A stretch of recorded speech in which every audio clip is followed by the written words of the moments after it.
Alright, no, it's not nighttime.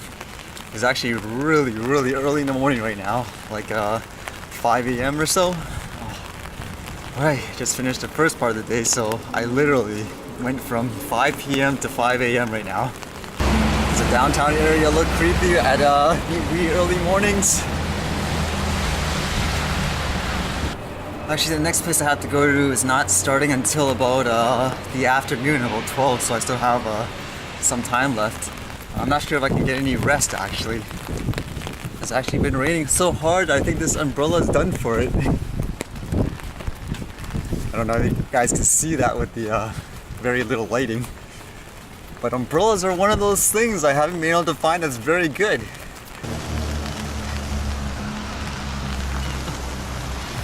I guess nobody obeys traffic lights in the early mornings when there's no traffic.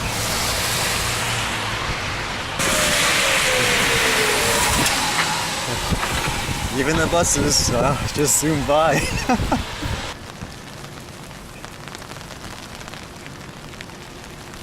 And again.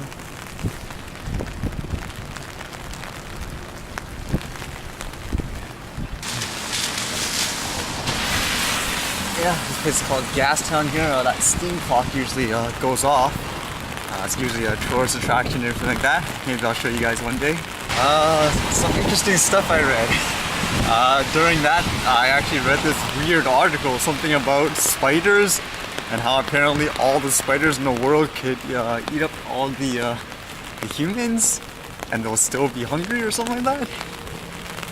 Don't ask me how that article even popped up in the first place.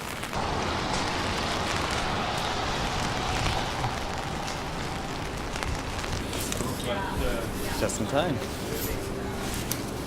I know the world usually shows really busy subways or rapid transit. How about an empty one?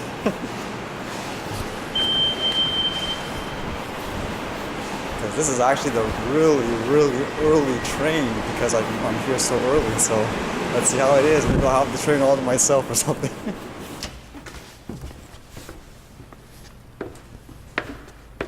Spooky, huh?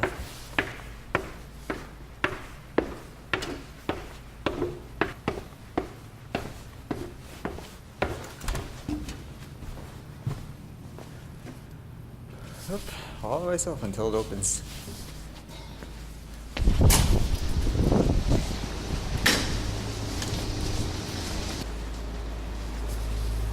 Alright, now we wait.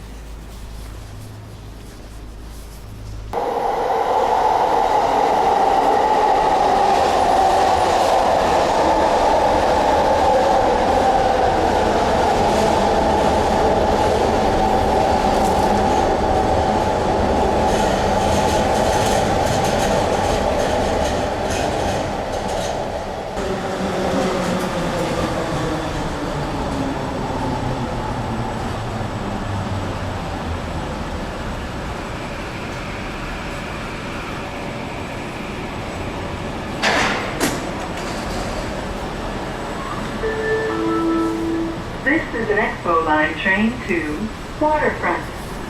Yep, it's empty. All ourselves. Should I sit in the front here, I guess? Why not?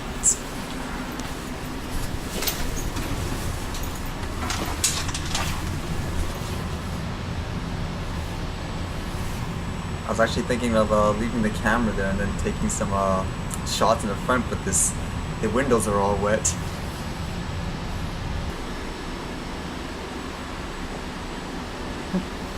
Well, like I said, most people are used to showing like rapid transit systems like in other countries where they're all jam-packed and stuff. Here's an empty one where you're this early in the morning. I did read one cool news. Basically, there was a billionaire here. His name was Jim Pattison, and he apparently is donating, like, I believe it was $75 million to start up a hospital. That's kind of cool. I like reading stories like that when people who have like the means and the resources use their, you know, what they have to help other people. I believe he's actually the same person that started this Skytrain before, if I'm not mistaken. Okay, like magic, there is light now. It's heading towards North Shore Studios. After this, I can get some rest for the day. Oh, the fact that I hit my umbrella in that tree just shows you how tired I am. For those of you who haven't seen a studio before,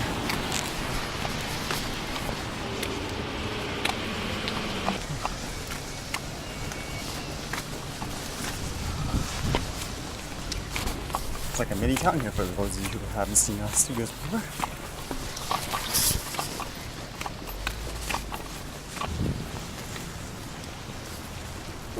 We gotta get some more rest after this. They're understanding and accommodating of my schedule too. I even said the earlier the better. That way I can get everything done and then just sleep later on. Alright, now I can actually relax. Animals, they're everywhere. Oh, and speaking of animals, reminds me of the drone stuff again, about the laws and all that. Right, I was trying to catch up on some of the comments and stuff you guys left. And there was actually one comment that stuck out to me. It was about like the drones and so forth, and this is a person that isn't for drones, like they're anti-drone. And it was kind of interesting because maybe I'm just half asleep, but I believe I'm reading something about them saying they read a story about a parent chasing their child with a drone, like purposely ramming it into them. And ever since then, like that person hates drones and, you know, wants to see it like gone forever or whatever. Are these the only type of drone stories that people read about? I mean, isn't that more of the exception than the rule?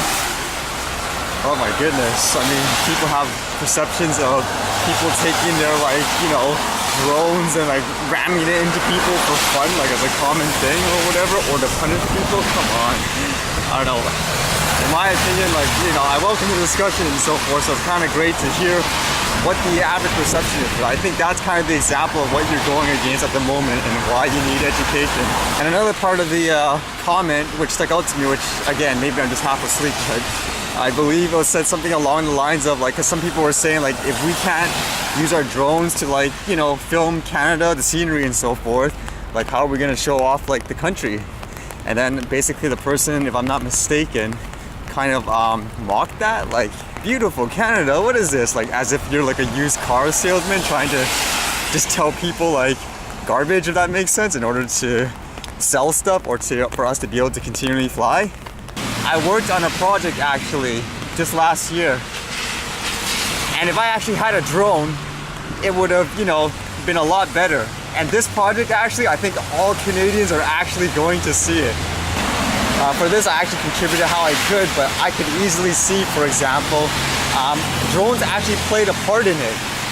And for you guys to say afterwards, like, I'll be really surprised once this comes out, how many people will change their tunes afterwards. Like, they'll watch it and then they'll go, oh wow, that's really cool, I'm so glad to be Canadian. Like, do you know how they got that shot?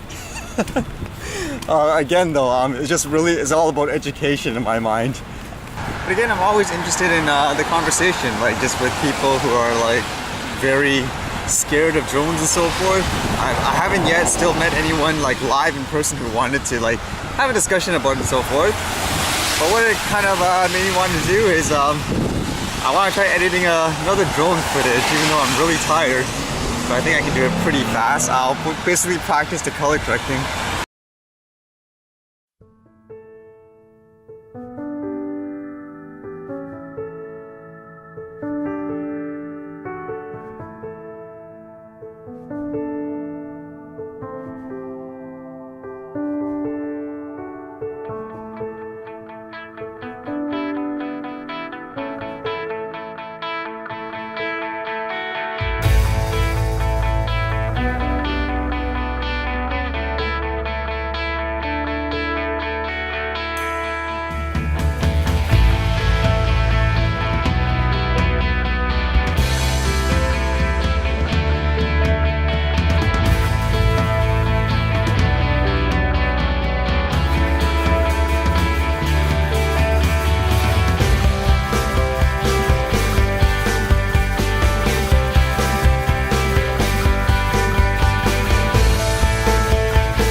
tomorrow is gonna be another busy day. And I guess it's gonna be good night in the afternoon to you all.